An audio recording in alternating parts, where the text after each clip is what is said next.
Bleacher Report for all the fuss this month about sign stealing. The key matchup in the World Series may have nothing to do with which team has the other team's signs. Sometimes, you don't need the signs. Sometimes, the pitcher tells you what's coming. He may do it with his hands. He may do it with his glove.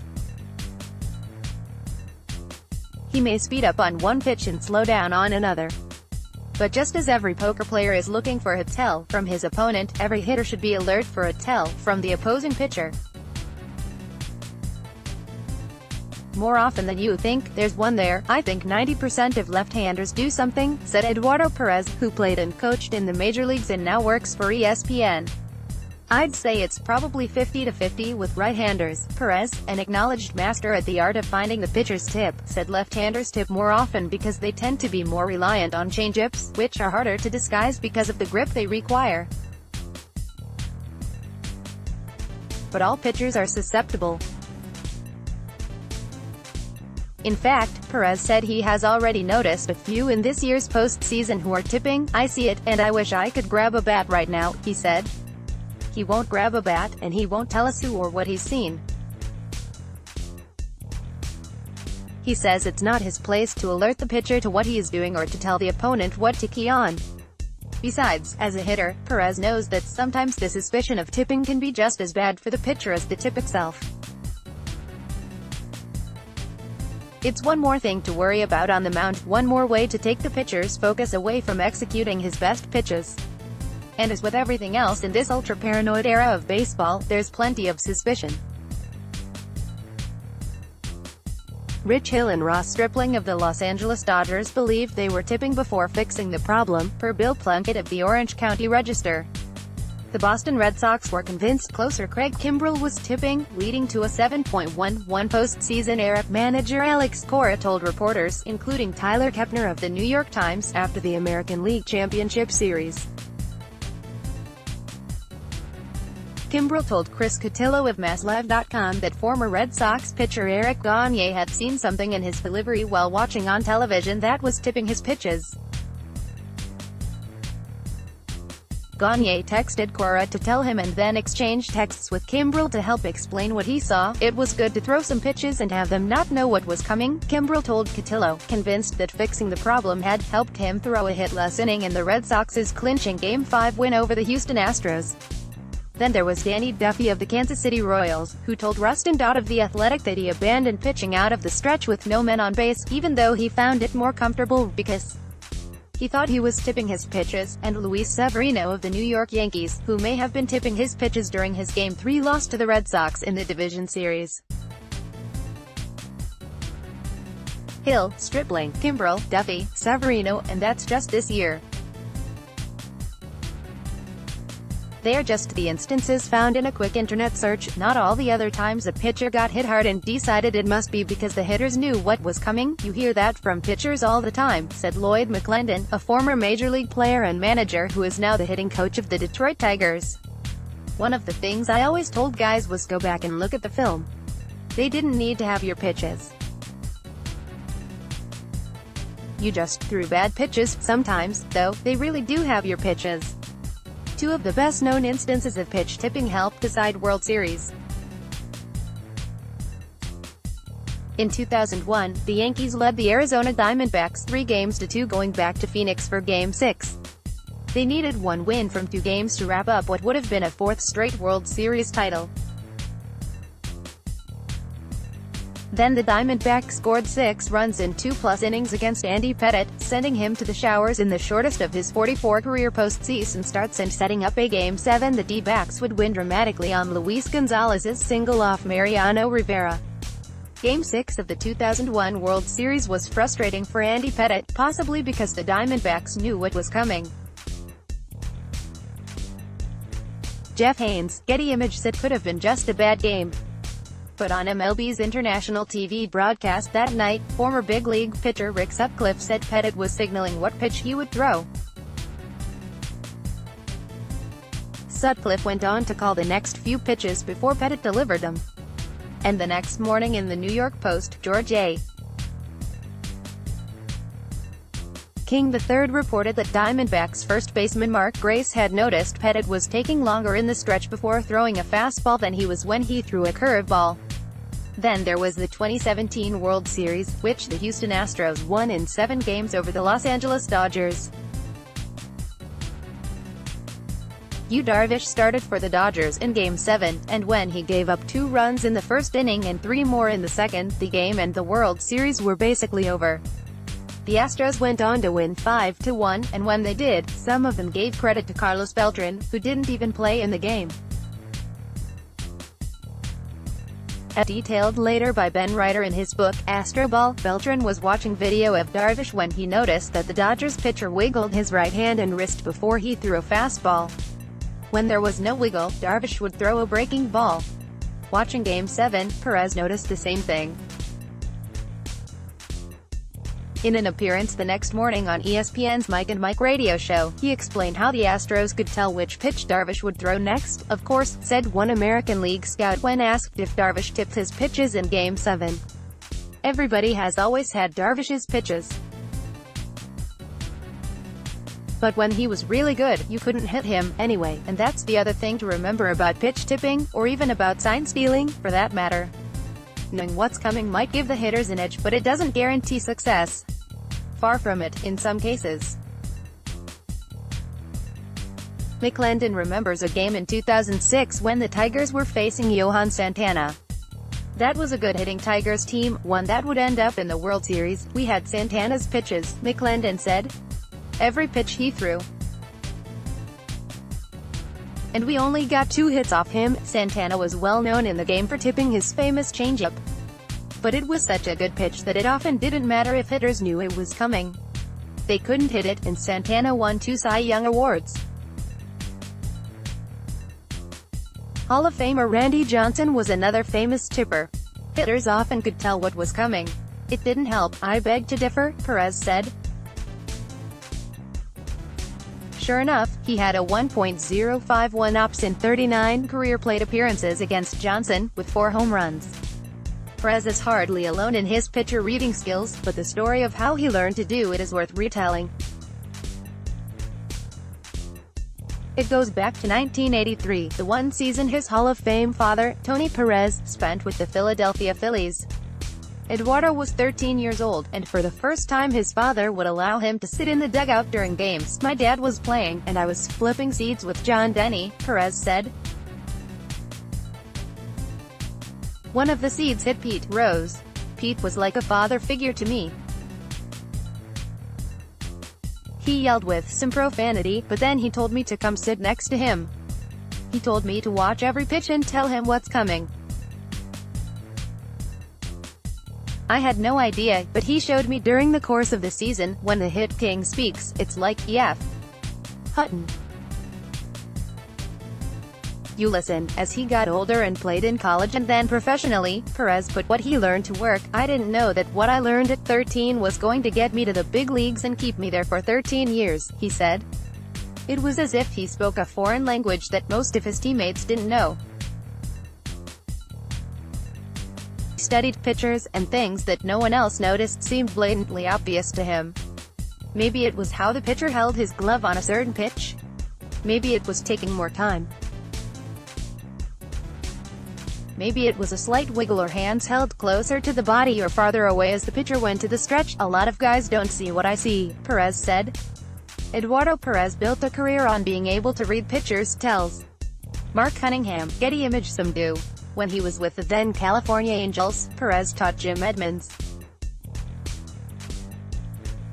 Other players developed similar reputations for seeing what others didn't, including Cito Gaston, Roberto Alomar, Chase Utley, Carlos Beltran and Alex Cora, who now manages the Red Sox. When Perez played for Tony La Russa with the St. Louis Cardinals, La Russa would choose games for him to play based in part on what pitchers he could read for Abtel. One day in 2003 when regular Cardinals third baseman Scott Rowland came down with a bad back, Perez got the start on just such a day, against Mark Prior of the Chicago Cubs. Prior was one of the best pitchers in baseball that season, an all-star with a 2.43 ERA who 2 starts before had struck out 16 Milwaukee Brewers. But he was also a guy who would come to a set with his hands close to the body when he was going to throw a curve and away from the body before throwing a fastball. Sure enough, Perez came to the plate in the second inning with runners on first and second, guaranteeing Pryor would be working from the stretch. "I was like, here we go," Perez said. On the first pitch, Pryor came set away from the body. Perez read fastball, but fouled it back. But on the 2-2 pitch, Perez read correctly again and this time didn't miss it. "I hit that ball so hard and so far," he said. It was a 3-run home run in a game the Cardinals won 4-1. Perez had one more at-bat against Pryor that day, but after correctly reading fastball and thinking he'd hit another home run, he popped it up. So why do pitchers tip, and why don't they fix it? Sometimes they do fix it. Often they try to fix it. But it's not as easy as it sounds. For one thing, each pitch requires a different grip. Many tells are a result of a pitcher adjusting that grip. Most pitchers start with the most difficult grip, often for a changeup or breaking ball. To throw a fastball, they need to adjust. That can take longer. It also requires movement in the hands and wrist.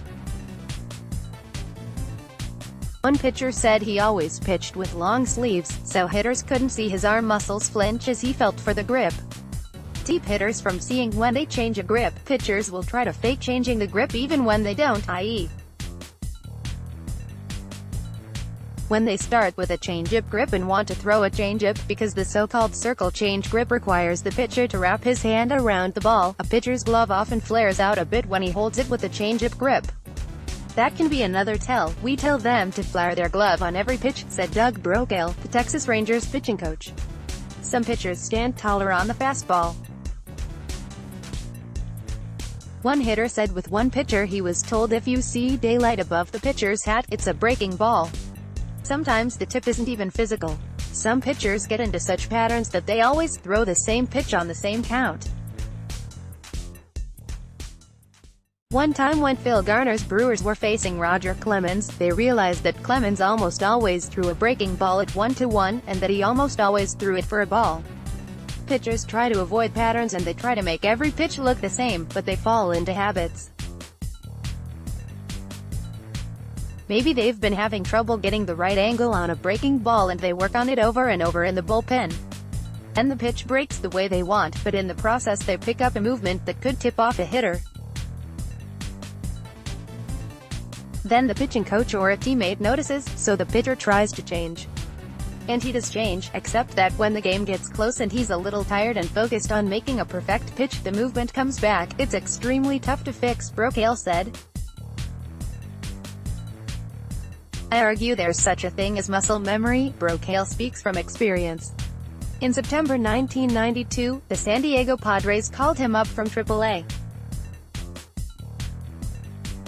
His first start would be against the San Francisco Giants at Candlestick Park, and before the game he saw Giants first baseman Will Clark in a tunnel outside the clubhouse. "You the kid pitching tonight?" Clark asked. "Yes, I am," Brocail said. "Hey, just so you know, you tip all your pitches," Clark told him. "I thought he was messing with me," Brocail said. But he wasn't. The Giants knocked Brocail out in the fourth inning. Clark walked and doubled. "We got looking at the video," Brocail said. "Sure enough, I was coming to a set by my chest when I threw a fastball and by the waist when I threw the curve. I'd been doing it all year in AAA and no one picked up on it. Asterisk, asterisk, asterisk. When a pitcher is tipping in the major leagues, word tends to get around. When a team or player has success against a certain pitcher, friends around the league will ask if they picked up on something. Sometimes the hitter will even mention it to a pitcher after a series is over, perhaps in hopes the pitcher will fix it before facing a rival.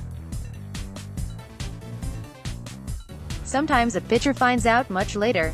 When Edwin Jackson was traded to the Chicago White Sox in 2010, White Sox pitching coach Don Cooper told him the Sox had all his pitches when he faced them as a Detroit Tiger the year before. A similar thing happened to John Axford when he was traded from the Brewers to the Cardinals in 2013. When Luis Severino struggled against the Red Sox in the division series, the Yankees quickly suspected he was tipping pitches. Jim McIsaac, Getty Images. In today's world, even a hint that a pitcher is tipping will send internet sleuths to the video to find evidence. After the Yankees said they suspected Severino was tipping in his October 8 start against the Red Sox, Ben Harris of The Athletic wrote a story that included video attempting to prove they were right.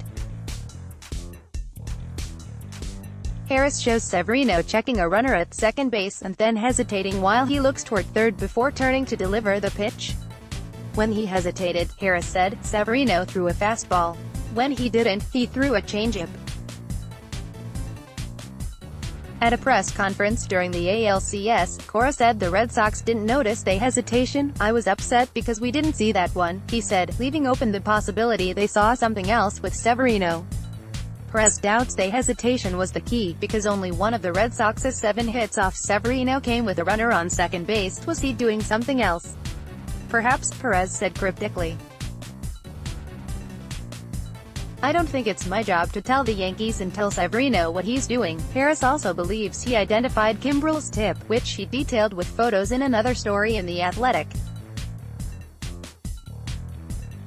While it's possible the tip was the issue, as Kimbrel and the Red Sox seem to believe, Perez cited another non-tipping cause for Kimbrel's poor postseason. Kimbrel is struggling because the strikes he's throwing are down, Perez said before Kimbrel's hitless inning in Game 5. He has to hit the upper quadrants of the strike zone. Once he has to pitch down in the zone, he's done. Kimbrel will need to fix that before the World Series begins Tuesday. He believes he has already resolved the tipping issue, thanks to Gagne's helpful hints. If Severino is lucky, someone will tell him what he was doing in the division series. If the Yankees had Utley on their team, perhaps he already would have. Dodgers teammates Stripling and Hill credited Utley for tipping them off on their own tipping, and Dodgers pitching coach Rick Honeycutt said Utley has helped others, too. He's been extremely helpful to the guys, Honeycutt said. He'll pick up just the smallest thing, whatever it may be. He's always searching. He's kind of like the informant on that. There's always more to do, because there are always pitchers who are tipping. And there are always hitters who want to know what's coming. What's more surprising is there are also hitters who don't want to know. Frank Thomas was a good enough hitter that he ended up in the Hall of Fame, but when he was with the White Sox he had a reputation for never wanting advance notice of a pitch. Some players, it seems, feel more comfortable just seeing the pitch and reacting. That really boggles my mind, said McClendon, the Tigers hitting coach. If a guy's throwing a slider, I want to know. Most hitters want to know. Some pitchers will tell them. Danny Knobler covers Major League Baseball as a national columnist for Bleacher Report. Follow Danny on Twitter and talk baseball. B.R.'s Scott Miller contributed to this story.